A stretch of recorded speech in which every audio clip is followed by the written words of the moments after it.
In the mood for Italian? Well, I know one car company that hooks you are. That's this week on Motoring 2004.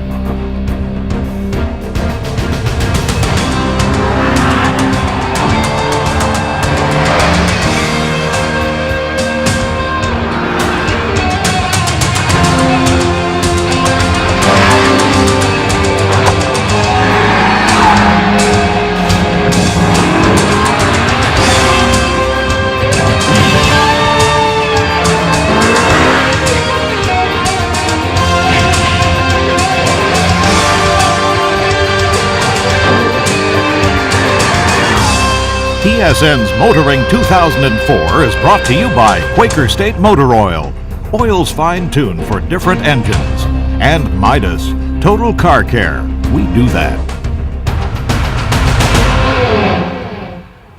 This week we're in British Columbia in Horseshoe Bay, about to take the ferry over to Victoria to check out some new Suzuki product. Now, you know, it was just back in 1998 we were once again on the West Coast as Suzuki was about to take a bold step and enter one of the most competitive segments in the automobile industry. That segment was sport utilities, and the vehicle was the Grand Vitara. Now, sure, the company had built the Sidekick, but that hardly inspired any confidence, and many questioned whether the company could pull this one off. Well, the Grand Vitara was a big success.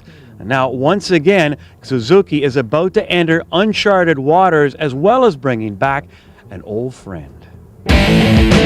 Many people still associate the Suzuki nameplate with motorcycles, when in fact they've been involved in the automobile business for a good number of years. This week on Test Drive, we look at the newest Suzuki, the four-door Sidekick.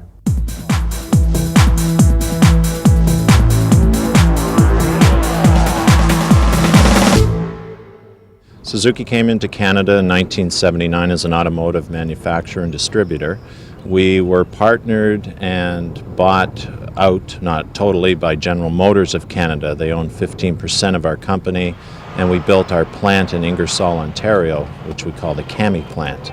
That was opened in 1989, and we co-produced with General Motors the Suzuki Sidekick, the GM Tracker, the GM Metro, and the Suzuki Swift subcompact car lines. The Grand Vitara put Suzuki into the game in the small compact sport utility segment with the first V6 offered in that category, and started to show a lot of growth for us in sales. We're extremely excited because we're bringing back the Swift nameplate to the Canadian marketplace. We've essentially been absent from the subcompact market in Canada for about 4 years now. We feel it represents 9% of the Canadian market, but for us it was an extremely profitable and lucrative marketplace for us to be in. Swift Plus is manufactured with a partnership with General Motors in Korea. It is a 1.6 liter base entry-level vehicle, young singles looking for their first-time new car. It's backed by our 365-100 warranty, base price $13,495. We look at this as the complete entry-level subcompact vehicle. You've got things that you won't find in other vehicles. You've got height-adjustable driver's seat, you've got tilt steering with standard equipment, you got a 4-speaker CD stereo in it as standard equipment. Essentially, this car is complete and ready to go for the package price that we're advertising. Certainly the Toyota Echo is, I guess, the benchmark everyone targets against as far as value and quality, and we feel with the package we've put together we can stack up very well in all categories when you put the two cars side by side. The big area for us, of course, was with consumers buying Suzuki product in a subcompact or compact. When they're ready to trade up, we were unable to offer anything.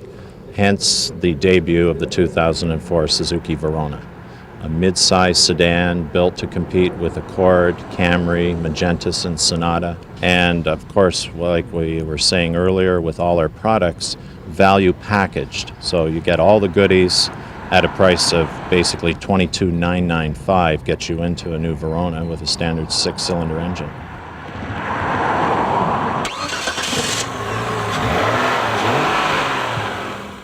The powertrain on this particular vehicle is rather unique. This is an inline 6-cylinder engine. It's made it to a 4-speed adaptive automatic transmission. On the upper level GLX model, you actually have traction control and ABS, and on both cars, standard 4-wheel disc brakes, which are a little bit uncommon in that particular category. Essentially, this car is going up against the Accord, the Camry, the Magentis, the Sonata. It's pretty tough competition, but we feel that this vehicle is both packaged and priced correctly to take them head on. Verona right now is targeted to do 1,000 pieces, but we're pretty optimistic with that. Our dealers and even initial focus groups are showing that we could do well over 1,000 Veronas in the first year, and we're ready to build them if the demand's there, and I think it will be. Should competitors be worried? I hope so, yeah. Have them shaking in their boots. Here comes Suzuki. The Law of Unintended Consequences. That's coming up later on Kenzie's Corner. Oh God, my feet are so cold, my face is so cold, I can't even think straight.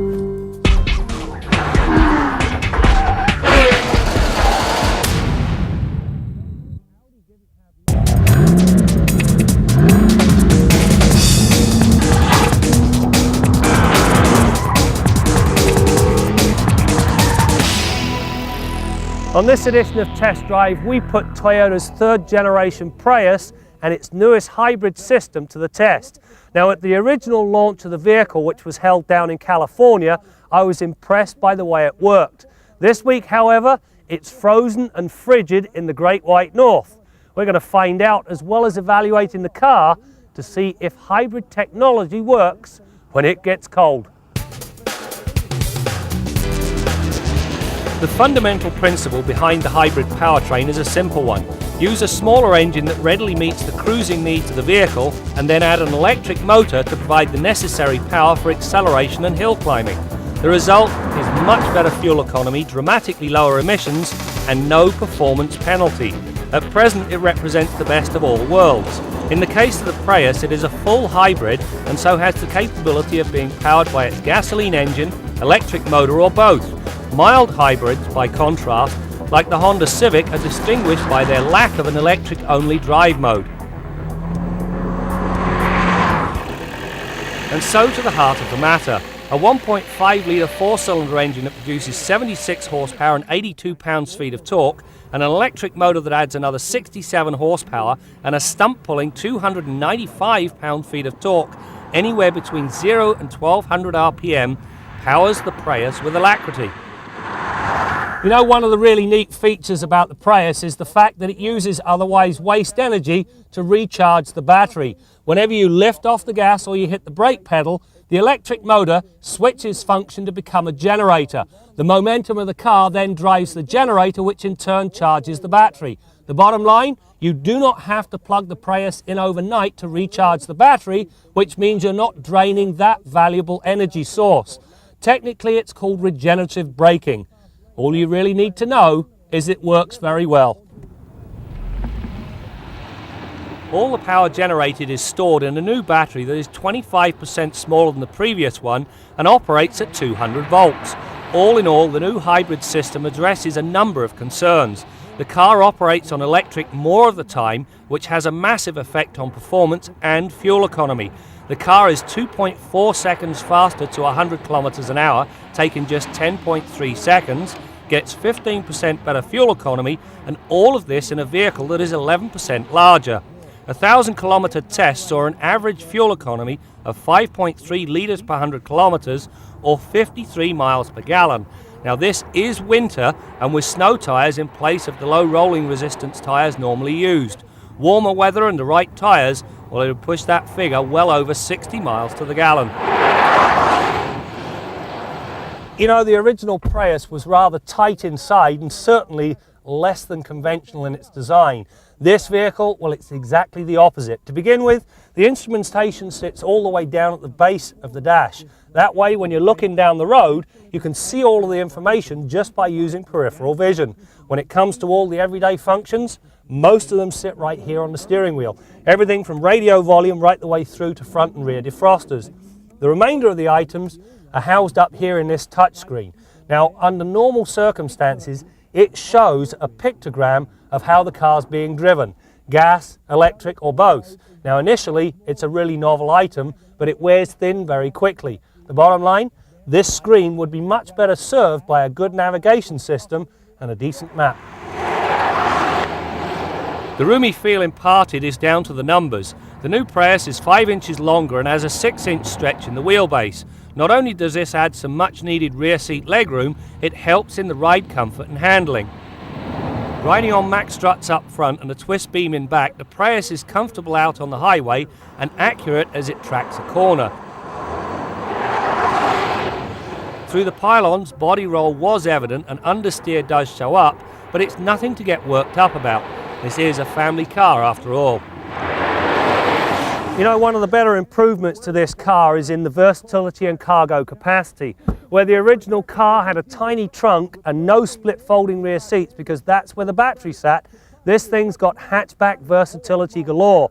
First up, 456 litres of space with the seats up. You also get a privacy cover to keep prying eyes off your goods and a very large and handy storage box beneath the floor.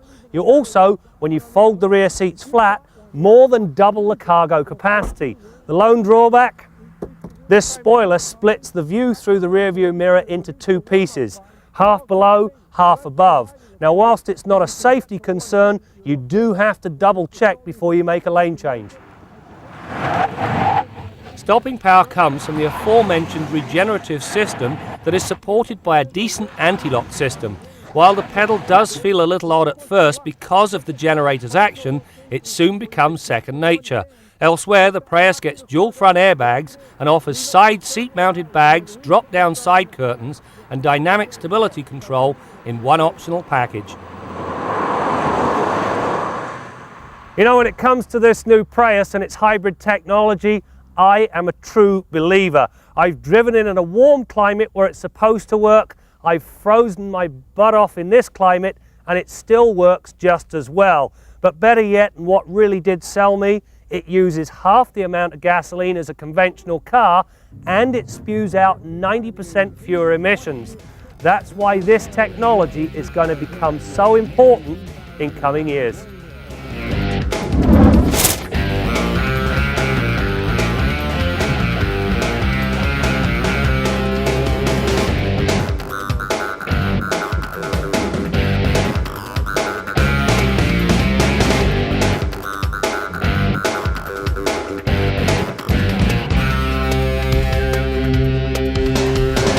Our Midas tip of the week concerns winter tires. It's early in the season, but as you can see in the background, we've had a little bit of snow. A couple of very small snowfalls, and already I've seen a couple of cars come in the shop with damaged wheels, bent rims, ruined tire in one case, and some damaged suspension components. It gets pretty costly. Even a minor impact with the curb could cost you $700, $800, or $1,000, and that's if you get off lucky with an inexpensive car. Of course, more expensive cars, and up goes the bill.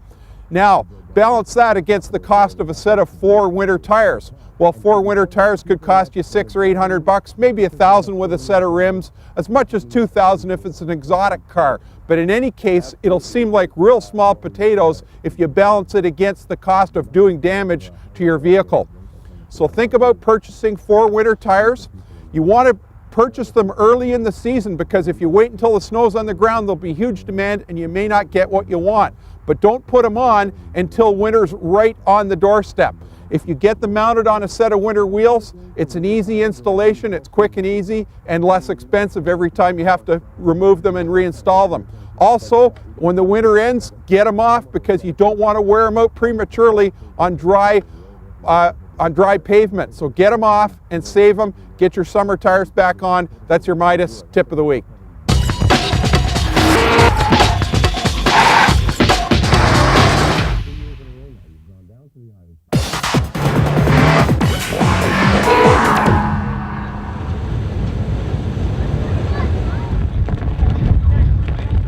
We're on the motor vessel Queen of Cowichan, traveling between Horseshoe Bay and Departure Bay, 32-mile transit. It's a ro-ro vessel, carries 362 vehicles, and will travel at speeds of up to 22 knots. Tonnage is 6,000 ton, and we're putting out 11,880 horsepower out of 2 engines. They're an MAK German model, MAK engine, a V12 engine, 6,680 horsepower each, medium speed diesel. This boat was built in Victoria in 1976.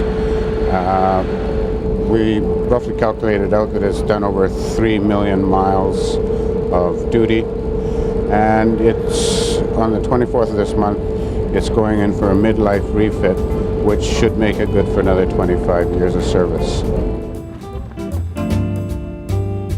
Now, we've done some rough calculations, and we figured it would take about 800 Suzuki Veronas to actually power this baby. And you know, there was only one person missing from our very special visit to the engine room, and of course, that's our man in the Quaker State Garage, Bill Gardner.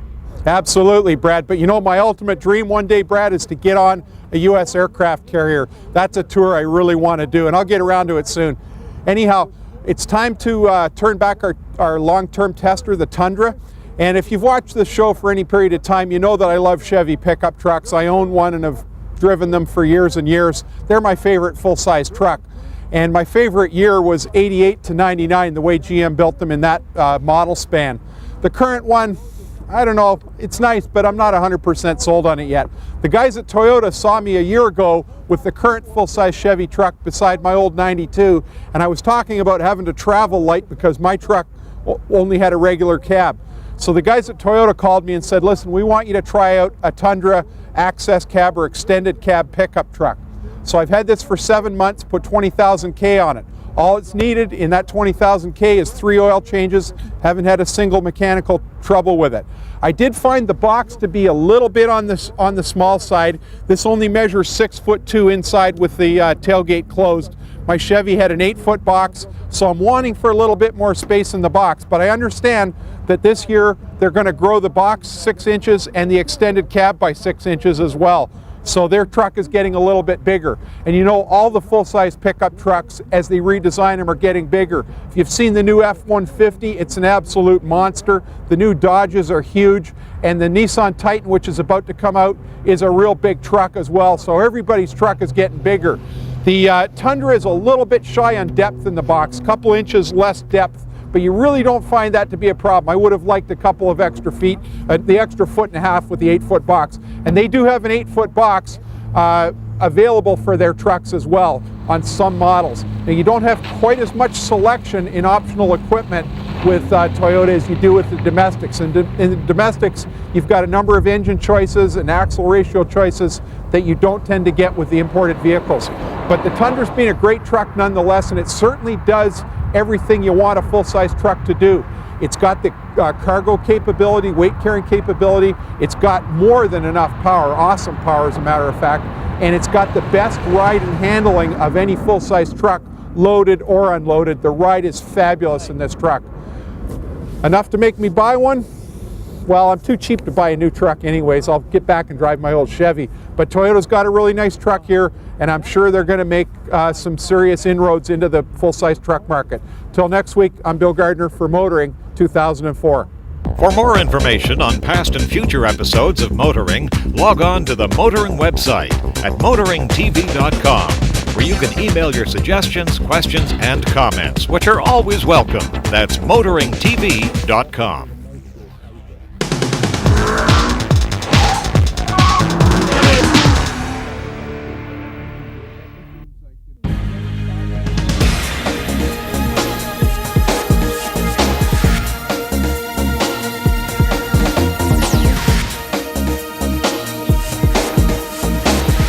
There is no doubt our cars are stronger than ever, and a large part of that's down to government crash test standards. The problem is, in one of those delicious little ironies of life that can be best summed up in the phrase, the law of unintended consequences, the things that create the safety cause the problem in the first place. The British magazine What Car recently conducted tests on 50 new models, available obviously only in England, and they were looking at forward visibility. One of the things they found was that the big, strong A-pillars, the windshield posts that help contribute to crash safety, cause more crashes because you can't see past them. You can hide a transport truck behind this thing. Other visibility issues that have always bothered me: rear seat headrests, particularly in minivans. You gotta have them because the kiddies have to be safe. But they're only useful, A, if you have the type of crash where they can be effective, and B, there's somebody in the back seat, i.e. almost never. Meanwhile, 100% of the time, the driver's driving around, can't see a thing behind him.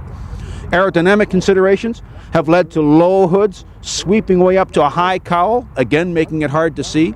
Styling considerations lead to things like this very sleek fastback look here. You can't see anything out the back either. Now, some car makers pay lip service to visibility issues. Occasionally they'll talk about having the A-pillars tapered so you can see better around them. The strength is acquired in this dimension rather than this dimension, and that's a help. Volvo even showed a concept car with a honeycomb A-pillar. You can see right through it. And they say that's going to be on a production car in the very near future. Now, I've got great confidence in car designers and engineers. They can do anything they're told to do. I'd be the last person to say we need more government regulation, but maybe we do need some visibility standards. Meanwhile, what can you do? Well, the next time you go to buy a car, seems obvious, but make sure you can see out of it. Why? Because the guy hiding behind that A-pillar might just be me. I'm Jim Kenzie. Suzuki hopes to sell about 1,000 Veronas this year in Canada, and no doubt loyal Suzuki owners will be interested now that they have an intermediate model to move up to. But among the other competition, when you think of loyalty, Honda and Toyota will be tough nuts to crack, although this car will definitely go up against the Kia Magentas and the Hyundai Sonata. And let's not forget General Motors Epica, which is basically the same vehicle as the Verona, but the Verona comes in at a much better price. Incidentally, Graham will have a close look at the Suzuki Swift Plus on a future test drive. And don't forget our upcoming Car of the Year special. You can cast your vote if you log on to motoringtv.com or get to us through tsn.ca. That's it for now. We'll see you next time out as we continue to bring you more stories about cars and the people who drive them. The engineer brought the car back, put it on Elliot's desk, rolled it to him, and it rolled right across his desk and off and onto the floor. Elliot turned to the designer or the engineer and said, "Wow, those are some hot wheels." TSN's Motoring 2004 has been brought to you by Quaker State Motor Oil, oils fine-tuned for different engines, and Midas, Total Car Care. We do that.